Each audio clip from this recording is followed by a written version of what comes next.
Hey, welcome back to Bridal Sewing Techniques, and today we're going to talk about why your homemade Tailors ham is trash. Okay, that sounds really rude, and I'm not normally really rude. I basically titled this video that way, so yeah, okay. So it'll be a little more clickable because it's a little more abrupt than I normally am. But you guys, I know you're having problems. You saw some video somewhere, saw something somewhere on the interwebs that said reuse, recycle, take your sewing scraps and stuff them into this kind of eggish shape and sew them up. And now you have a homemade Tailors ham and you're wondering why it doesn't work. Well, let's talk today about, that's nicer, isn't it? Let's talk about why your homemade Tailors ham doesn't work. And let's also talk about why these vintage hams that if I see them in a vendor mall or antique mall or something, I grab them up. Let's talk about why they work better than the modern ones. No shade on them, no shade on you for making a homemade ham to use for something. I just wanted to explain to you why it's not working as good, okay? Interesting little fact though, I am working on that very long pinning video. I know last week I did the cutting and it really has to go along with a pinning video. But like I was saying in the video, it's a long one. It's taken a while. So I'm hoping next week we will have that exhaustive pinning video for you on how to pin wedding gowns, at least the large ball gowns, and the process of when we pin and when we cut layer by layer. In the meantime, this is what we're going to do this week. It's very important, but I'm going to keep it nice and short and sweet. So hit subscribe, ding that bell so you get all the infos from me, please. Thank you. Also find me on Instagram at Bridal Sewing. You can also go to my website, www.bridalsewingtechniques.com, where you can get all kinds of product information for my favorite products. Got all kinds of favorite products that I like to talk to you guys about, and they're all linked to there, and then also my book. So there you go. Anyways, back to the task at hand. Let's talk first about why the modern ones are not quite as good as the vintage ones. Man, I wish there was a way you could feel the difference between these two. This one, I mean, it's definitely more solid, more substantial than a homemade ham, okay? That has just had sewing scraps put in it, or God forbid, polyfill, okay? This is definitely a little more substantial than that, but it's nothing compared to this beast, okay? I don't know how to quantify that for you. I should bring a scale out, but just trust me. The density, okay? Not just the weight, but man, the density. If you could feel the difference. And this guy is a beast, okay? The differences, the homemade ones, we already talked about the different things that you stuff inside of them. The modern ones and the vintage ones have wood chips in them, okay? They have sawdust in them, okay? It's a little finer than a wood chip. I shouldn't say that.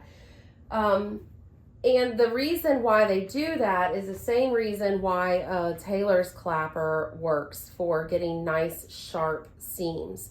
I have videos about how to use these things, so check them out. Check out my whole library here. But basically when you're pressing, you know, like you're pressing out a hem you just sewed and you steam it on the ironing board and you use your Tailors Clapper, it's going to give you this nice crisp press, okay? The reason why it does that is because this dry wood absorbs the moisture super fast, pulls it out, and allows the cooling and the drying process to be sped up while it's under pressure, okay? So take that concept and say, I don't really want solid wood to press on. I want something a little more moldable and agreeable, but I want those same properties, okay? That's what they did when they designed the Tailors hams. So these are actually filled with I'll show you. See the sawdust bits? You see them? They're filled with sawdust. See if I can get some out for you. There you go. Yeah. So I did open this up for you guys. It's not just falling apart. I'll sew it back up when we're done. But this way you don't have to. So it has that moisture wicking property of the wood, and then it also is a lot more dense than what you would find in regular fillers or sewing scraps. Now again, when you see these vintage ones in an antique mall, I'm telling you, grab them up because the density is even greater. And when you take them and compare the weight and the density of them, you can really tell. It's almost like it reminds me of newly constructed homes versus the older homes, or new hardwood floors versus the old hardwood floors. They just had more access to older hardwoods for building materials back in the day than what they have now. So I'm not going to speak for this particular brand. All right. I don't know what kind of wood they put in here, but let's just say in general, you can tell by feeling it that this is probably a lighter type of wood. It's clearly nowhere near as dense as this. And if you pick up one of these in an antique mall or something, you will know what I'm talking about. They're intense. All right, so this one I need to rework anyways. I may even just go ahead while I'm at it and make a new cover for it. And we can talk more detail about hams at another date, but they usually do put some type of wool on one side and then a flatter cotton on the other, canvas. But this was actually, this was more useful for kind of like the bullet bra look that we had way back in the day, right? So this very much dates it. The curves of the hams reflect the fashions of the era, right? So I opened this one up as well, and it's 2 layers, just like the other one. And what do we have but sawdust as well, okay?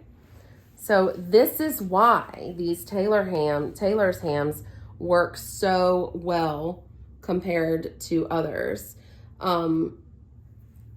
This is just a really hard wood.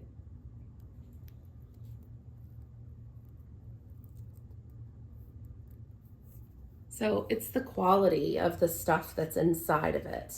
I did have a woman here, a friend of mine who was from out of state, who attended a retreat with me a couple weeks ago, and we were talking about the clappers and the hams.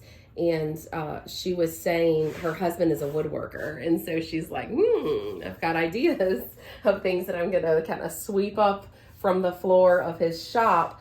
Obviously, I think the gold standard for the hams used to be white oak. It used to be just considered the more solid, dry kind of wood that you could use. You would not want to use a wood that was soft or sappy. That could cause trouble. But anyways, here's this one take wonder. I hope you loved it, and it did allow me to have some more time freed up to make that pinning video that hopefully will be out next week. Keep your fingers crossed and your notification bell on, and we will see you then. Take care, guys.